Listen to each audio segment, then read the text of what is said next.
Buenas tardes amigos, te saluda Magali Flores, quien te da la bienvenida a tu programa Salud en Línea. Hoy vamos a conversar de un tema que nuevamente se está volviendo noticia por la magnitud.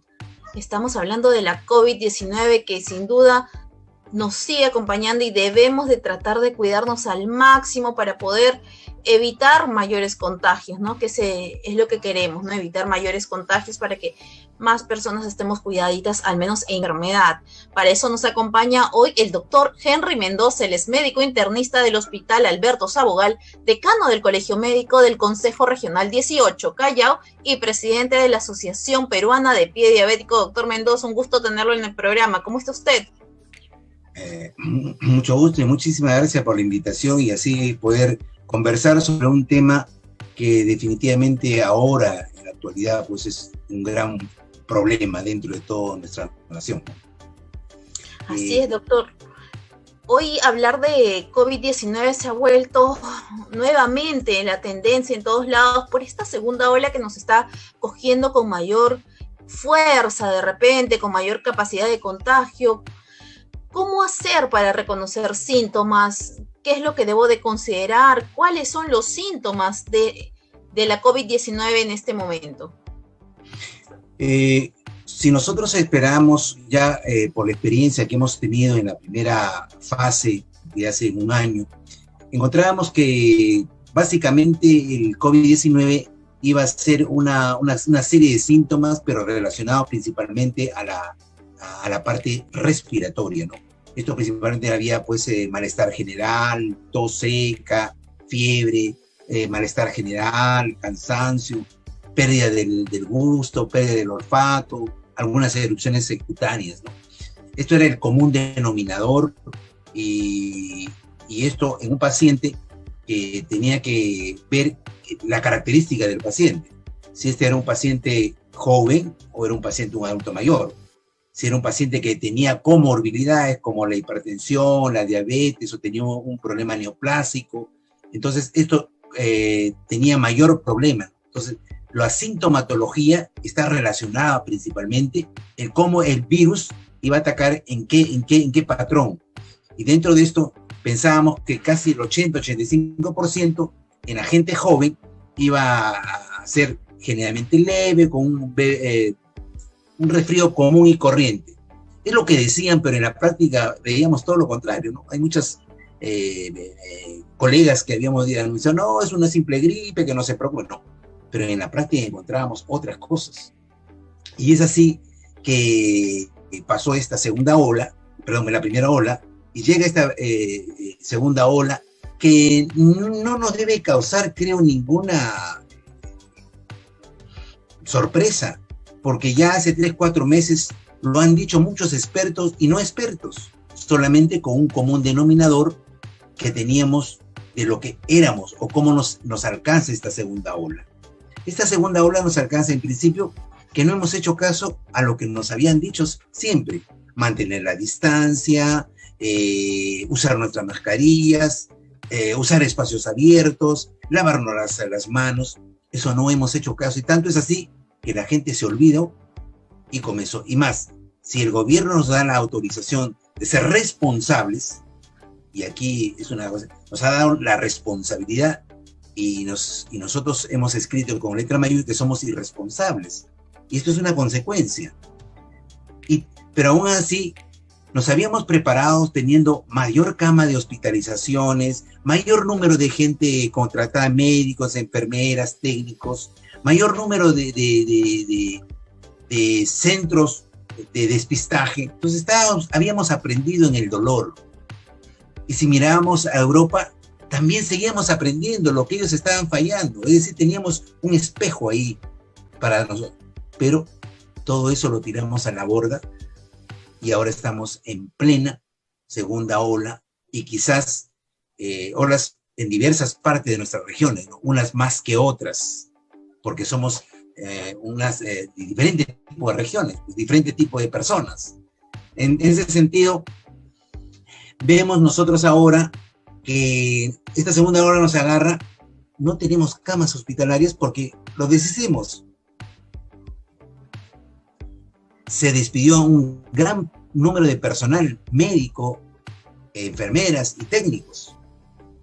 Y nos quedamos con tenemos desabastecidos. Gente que nos puede ayudar en ver a los pacientes en UCI. Tenemos muy pocos especialistas en UCI. Son los internistas, son los cardiólogos, son los neumólogos que están ayudando a eso. Por una parte, los hospitales se comienzan a llenar. ¿Por qué? Porque no aprendimos que la primera línea, es decir, la posta de las comunidades, ahí estaba. Es lo que nos decía la doctora Macetti, ¿no? Eso es lo que tenemos que hacer, pero no se ha hecho. Y se dice, son escasos. Entonces la gente ya no va a las postas, donde era nuestra primera posición, nuestro primer punto de referencia. Ahora se van a los hospitales y dentro de los hospitales comienza lo mismo, ¿no? Es decir, que no hemos aprendido y tenemos el resultado. Y el resultado es que ahora esta segunda ola es más agresiva, de mayor velocidad, más explosiva, más contagiosa y más fácil de contagiar. Y nos está teniendo problemas porque este virus, como cualquier virus, no es que sea el especial, este virus comienza a mutar. Es una mutación normal porque también se tiene que defender, porque tiene que vivir. De tal manera que ya tenemos un virus, llámese de Brasil, llámese de Inglaterra, que ya está documentado que existe aquí en el Perú, por lo menos el de Reino Unido, ¿no? Entonces, esto nos ha traído como consecuencia que ahora ya no tenemos cama UCI. Yo escucho en las mañanas que dicen, tenemos 2 camas UCI, 3 camas UCI. No hay camas UCI. ¿Por qué? Porque tiene una cola de espera, como si estamos en negativo. Es más, nosotros los médicos, y ojalá que nos ayude la providencia, se infecta y necesita una cama de UCI, no vaya a pensar que por el hecho de ser médico vamos a nuestro colega a ayudar a eso, no, porque tenemos que seguir el reglamento que dice los cánones, tenemos que hacer la cola para que sea, digamos, atendido el médico. Entonces, fíjense cómo es de complejo esto. Y nos damos la sorpresa que ahora son los más jóvenes. Antes eran la gente de comorbilidades y la gente adulta mayor, mayores de 60. Ahora estamos entre 17 y 39 años. Entonces, esto es, como lo había dicho de salud, tiene 59% de adolescentes. Un adulto mayor es el 39%, fíjense la diferencia. Adultos el 43%. Y hasta niños que es el 34%. Ha crecido también. Y estos síntomas ya no solamente es a nivel de la parte respiratoria, porque recuerden ustedes que los receptores por donde entra este virus no solamente está en la parte respiratoria, está en la parte renal, está en la parte cardiológica, y ahora nos damos sorpresa que también hay problemas a nivel digestivos, hay dolor abdominal, hay diarreas en nuestra general. Entonces hay otro tipo de síntomas que se está, digamos, involucrando sobre esto. ¿Y quiénes? La pregunta sería, ¿y por qué los jóvenes? La respuesta la tenemos nosotros. No es que haya cambiado el virus y dice, ahora me toca a los jóvenes, no. Lo que pasa es que los jóvenes han salido a su libre, digamos, albedrío, como que no existiese el virus, y siguen asistiendo a las fiestas, siguen asistiendo a las reuniones, se siguen haciendo. Comentaba de que sí, pues ahora lo que está en boga son las reuniones a nivel de los partidos políticos. No existe ningún tipo de protocolo. Recién creo que mañana lo van a ver los de protocolos. Entonces, ¿qué es más sensato? ¿Por qué el apuro? ¿Por qué no hay un consenso a nivel nacional? Eso se debe postergar, ¿no? No, somos un país democrático y como no le pasó a otros países en la cual sí ha habido, no nos va a pasar a nosotros. Es una filosofía que digamos, estamos copiando muy mal, ¿no? Nosotros somos un grupo diverso, somos una nación familiar, debemos conversar. ¿Para qué? Para tratar de defendernos a nosotros, defendemos a nuestros médicos, defendemos a nuestros policías, defendemos a la gente que está luchando por eso, los bomberos, los policías, los médicos, las enfermeras. Pero si nosotros atacamos a esa persona, ¿cómo es posible que recién están pagando a gente contratada de COVID en diciembre? Imagínense, en diciembre es el famoso bono. como gente que han despedido. O sea, naturalmente no voy a abogar acá por nadie en cuestión económica, porque nosotros los médicos hicimos un juramento para nuestros pacientes, es verdad, pero también somos personas que tenemos familia, ¿no? Entonces, fíjense cómo se sienten esos jóvenes de ahí. Ahorita mismo en el Callao, las colas para la atención son inmensas, las colas para la obtención de oxígeno es bastante. Yo que soy del Callao le puedo decir, por ejemplo, que hoy día creo que ha habido un plantón a nivel del hospital Carrión. ¿Pero por qué? Porque están reclamando cosas para poder asistir a los pacientes. No es posible que el Carrión deba tanto dinero a las empresas a nivel del laboratorio y no tengamos digamos, se sufre para un hemograma, se sufre para un AGA. Entonces, usted tiene una mascarilla que lo debe usar interdiario, si es posible. Son espaciados, son cada 10 días, cada 15 días. Uno mismo se tiene que seguir comprando. O sea, no hemos cambiado en absolutamente nada. Seguimos prácticamente en lo mismo. Y por supuesto no hay cambios. Eso es lo que reclaman los colegas del Carrión. ¿Y reclaman a quién? A las autoridades. Yo siempre he sido en ese sentido, si las autoridades que tenemos, en este caso permíteme hablar un poquito del Callao, si tenemos en el Callao, hay que sentarse, hay que dialogar. Nosotros dialogamos con las autoridades del Callao después de 90 días y solamente nos sentamos, nos dijeron en la foto y hasta ahora. Señores, entonces la idea es solucionar los problemas. Doctor, una vez más caemos en el tema de gestión en salud que aún no tiene ni pies ni cabeza y estamos pues batallando con los problemas de siempre, ¿no? Los problemas de falta de equipamiento, falta de responsabilidad, no solamente de la persona, el ciudadano de a pie, que definitivamente cumple un rol trascendental para prevenir esta propagación de la pandemia, sino también a nivel de autoridades y qué triste haber llegado en estas condiciones a lo que sabíamos íbamos a pasar, ¿no? Esta segunda ola, porque esto se sabía iba a llegar en algún momento. Y recordamos justo con producción que a mediados o a términos del año pasado, muchos especialistas decían, bueno, va a venir una segunda ola con menos fuerza, con menos impacto, va a ser más leve. Y mire usted la realidad que nos ha tocado nuevamente pasar, una situación totalmente difícil, ¿no? Es una segunda ola con una nueva mutación del virus, no es una, son dos, y es más, se está hablando hasta de la mutación peruana, ¿no? De una carga viral distinta. Entonces, doctor, ¿cómo mejorar este sistema? ¿Qué se puede hacer? Nosotros los ciudadanos de a pie tratamos de cuidarnos, mantener pues la triada del lavado de manos, la mascarilla, el distanciamiento social, pero el rol de las autoridades también juega un papel, pero trascendental. Estamos frente a una situación donde no hay camas UCI, donde los síntomas empiezan a aparecer de forma distinta. Usted bien claro lo mencionó. Antiguamente se creía que era un tema respiratorio. Ahora estamos pasando problemas gastrointestinales. Hay orden en esta sintomatología, ya se ha estudiado, se ha analizado, está puesto en algún protocolo de qué manera puede ir identificando para de repente recibir la atención de manera oportuna y no esperar hasta complicarme. Es bastante complicado realmente, hay muchas aristas que tocar acá. Figúrense ustedes que si usted pregunta en una visita inopinada a los médicos de cuándo ha sido su último, control de hisopado, y usted va a decir, me lo han hecho en octubre, otros en agosto.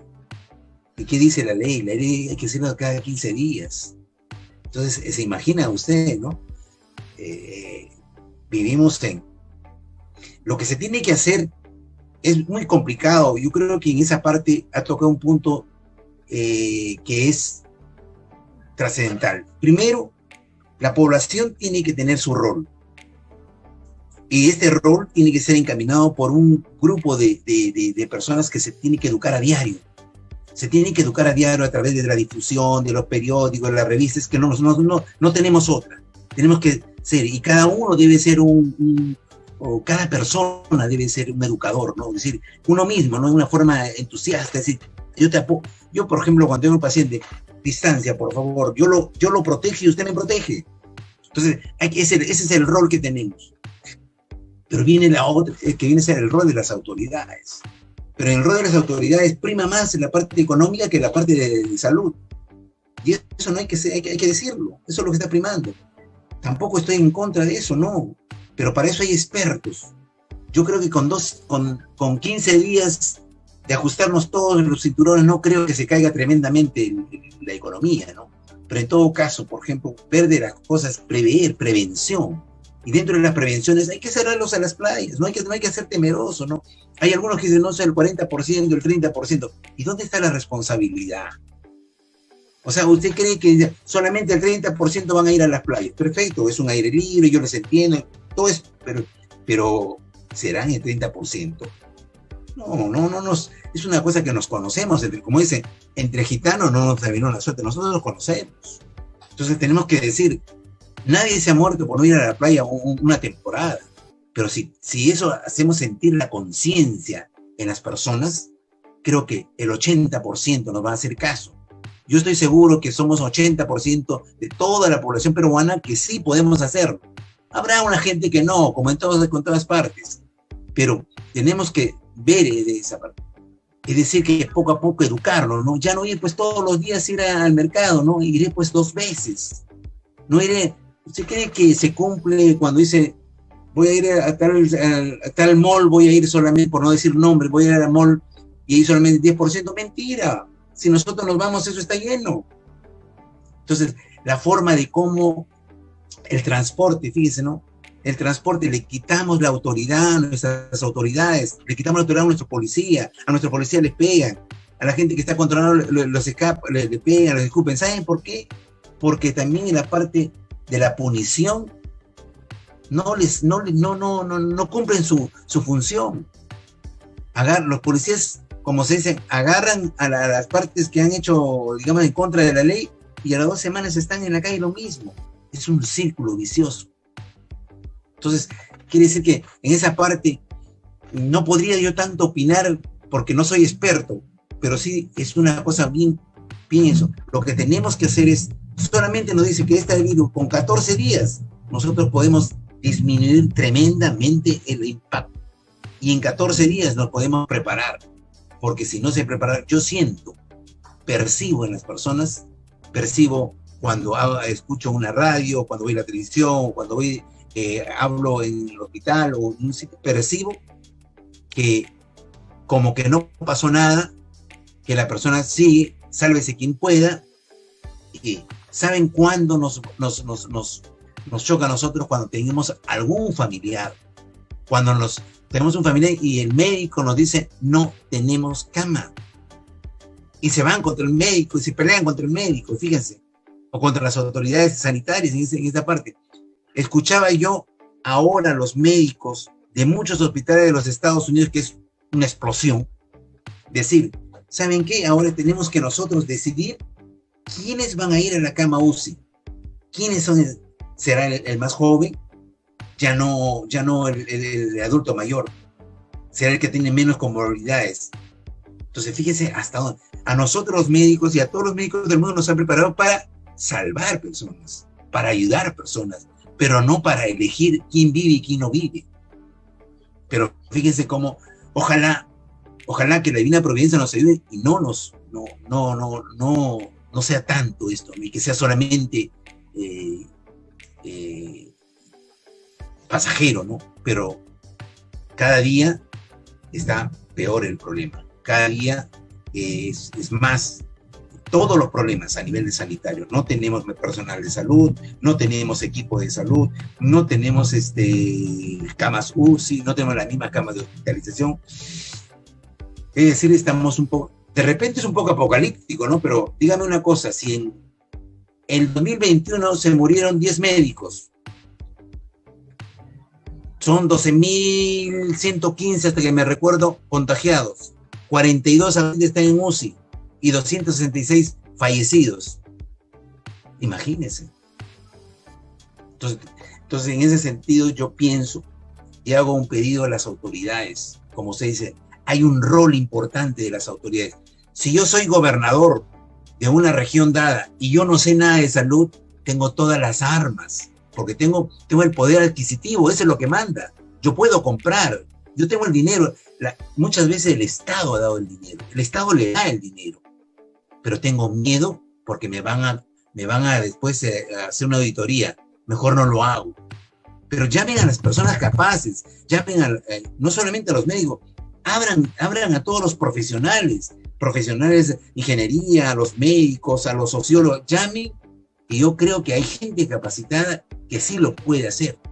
Pero si yo tomo ese rol y no lo hago, más tarde, no solamente la historia, o sea, me va a condenar, sino estoy haciendo que muchas personas, o sea, no debemos dejar que muera un peruano más, no debemos dejar que mueran médicos más, enfermeras. Es decir, creo que todavía hay tiempo para hacerlo, y creo que se puede hacer. Yo, dentro de mi conocimiento, y lo dice, ¿no? Las personas en Europa, como echan ahí cuarentena, que sea 14 días bien dadas, o de repente en sitios donde está más álgida las cosas. Eso lo tiene que ser la gente capaz.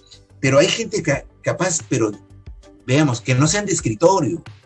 Hay mucha gente intelectual que está apoyando, pero que nunca han salido del escritorio. Que vayan al campo, que vayan a los hospitales, que digan, que hablen con los médicos, que hablen con las enfermeras, que hablen en el campo, in situ, ahí es donde van a solucionar los problemas.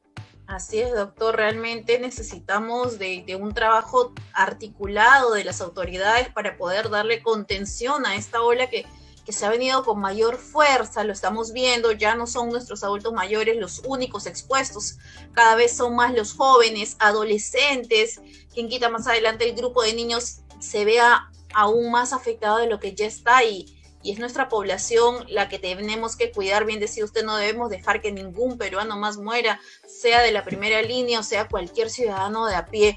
Doctor, muchas personas consideran que porque ya tuvieron el COVID en la primera ola, pues ahora pueden andar a libre albedrío, sin mayor protección. Es más, pueden socializar más. ¿Y qué nos puede comentar usted acerca de la reinfección por un lado, y por otro lado, la persona que ha tenido COVID también, si bien es cierto, no puede quizás volver a agudizar el cuadro, pero se puede convertir en un factor o un vehículo de contaminación para otras personas? Esa es la gran mayoría en este caso de los jóvenes, ese 80% que hablábamos, en la cual le dio el COVID, pero no en una forma, digamos, muy complicada. No tanto, también hay gente adulta mayor que le ha dado en forma no complicada, dependiendo de cada organismo. Ellos piensan en un momento de que como me dio el COVID, ya a mí no me va a dar. Eso es falso. Eso es falso. Y lo están viendo las estadísticas y nos están diciendo los mismos hermanos de Europa, nos están diciendo, cuidado. Nosotros también pensábamos eso, y fíjense, que me va a dar una protección, sí, pero yo no sé cuánto, porque soy diferente a A y soy diferente a C. Lo que va a ocurrir con la misma vacuna no te va a dar al 100%. Entonces, en ese sentido, es lo que han agarrado esa arma y han hecho una forma de libertad. Pero es que nosotros tenemos que enseñarnos todo.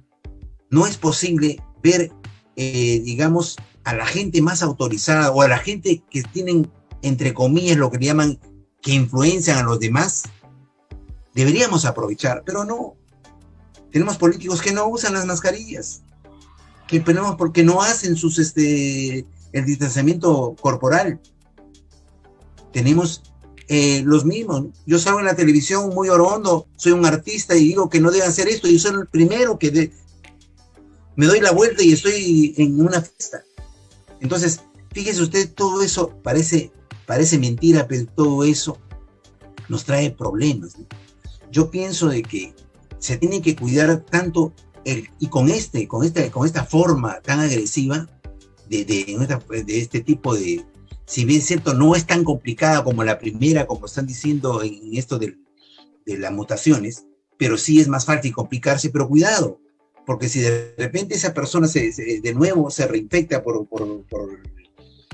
el coronavirus 19, agarren más problemas porque de repente tiene una comorbilidad. Y lo que en la primera fase pasó tranquilamente, en la segunda no vaya a pasar. Entonces, nosotros tenemos que cuidar. Es más, para dar aquellos que van a recibir la vacuna y los que vamos a recibir de alguna forma la vacuna, tienen que también seguir cuidándose, porque no sabemos realmente cuál es el destino. Una cosa es la teoría, una cosa es lo que se estudia en el laboratorio y otra cosa es la parte ya en el campo, ¿no? Como ha dependido muchas de las enfermedades.